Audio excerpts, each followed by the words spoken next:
அலைக்கும் வரஹ்மத்துல்லாஹி வபரகாத்துஹு.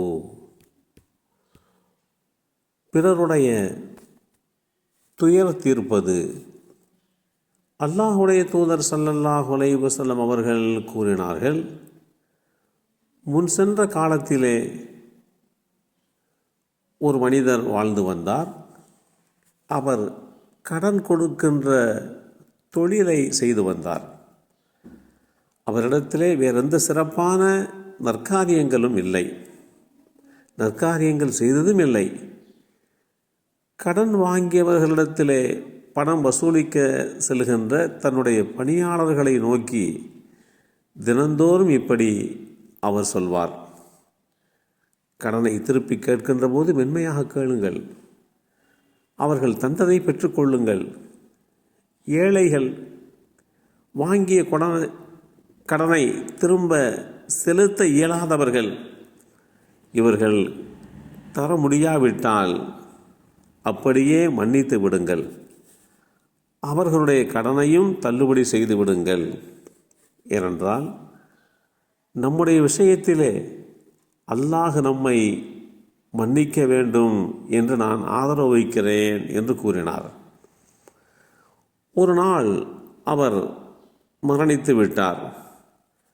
அல்லாஹுடைய சமூகத்திற்கு கொண்டு வரப்பட்ட அந்த வேளையிலே அவருடைய செயல்பாடுகள் குறித்து விசாரிக்கின்ற போது எந்த விதமான நற்காரியமும் அவர் செய்ததாக அவருடைய பதிவேட்டிலே பதிவு செய்யப்படவில்லை.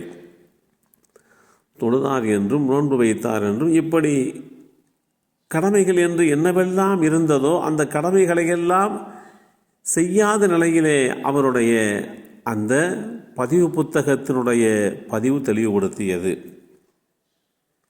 உன்னுடைய பதிவு ஏட்டிலே எந்த விதமான நல்லறமுமே இல்லையே, நீ செய்ததாக எதுவுமே பதிவு செய்யப்படவில்லையே என்று அல்லாஹ் அவரை பார்த்து கேட்கிறான். அதற்கு அவர், ஆம், உண்மைதான், நான் பெரும்பாலும் நற்காரியங்கள் செய்யாதவன்தான். யா அல்லாஹ், நான் வசதி வாய்ப்புள்ளவனாக இருந்தேன், செல்வந்தராக இருந்தேன், பிறருக்கு கடன் கொடுத்து உதவி செய்யக்கூடியவனாக இருந்தேன், உலகத்தில் இருந்து வந்தேன். என்னிடம் கடன் வாங்கியவர்களிடத்திலே வசூலிக்க செல்கின்ற என் பணியாளர்களை நோக்கி மென்மையாக கடனை திரும்பி கேளுங்கள், தந்ததை பெற்றுக்கொள்ளுங்கள், ஏழைகள் இயலாதவர்கள் வாங்கிய கடனை திரும்ப தராவிட்டால் அப்படியே மன்னித்து விடுங்கள், அவர்களுடைய கடனை தள்ளுபடி செய்து விடுங்கள். நாளை அல்லாஹும் நம்முடைய விஷயத்திலே மன்னிப்பான் என்ற ஆதரவு வைத்த நிலையிலே இப்படி நடந்து கொண்டேன் என்று அந்த மனிதர் அல்லாஹ்விடத்திலே தன்னுடைய நிலைப்பாட்டை தெளிவுபடுத்துகிறார். அல்லாஹ் அவரை நோக்கி, என்று நாம் உம்முடைய பாவங்களை தள்ளுபடி செய்து விட்டோம், மன்னித்து விட்டோம் என்று சொல்வானாம். இந்த செய்தி அஹ்மத் என்ற நூலிலே 8730 என்ற எண்ணிலே பதிவு செய்யப்பட்டிருக்கிறது.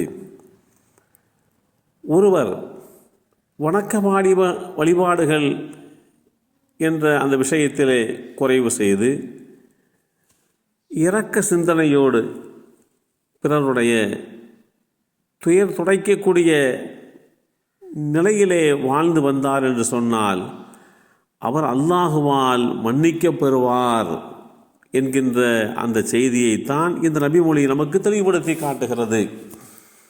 இப்படி உலகத்தில் வாழ்கின்ற போது வணக்க வழிபாடுகளுக்கு அப்பாற்பட்டு நம்மால் இரக்க சிந்தனையோடு ஈவு இரக்க தன்மையோடு நடந்து கொள்கின்ற ஒவ்வொரு செயல்பாடுகளும் அல்லாஹ்விடத்திலே நாளை மறுமை நாளிலே நமக்கு மன்னிப்பை பெற்று கொடுக்கும் என்பதிலே எந்தவித சந்தேகமும் கொள்ள வேண்டிய அவசியம் இல்லை.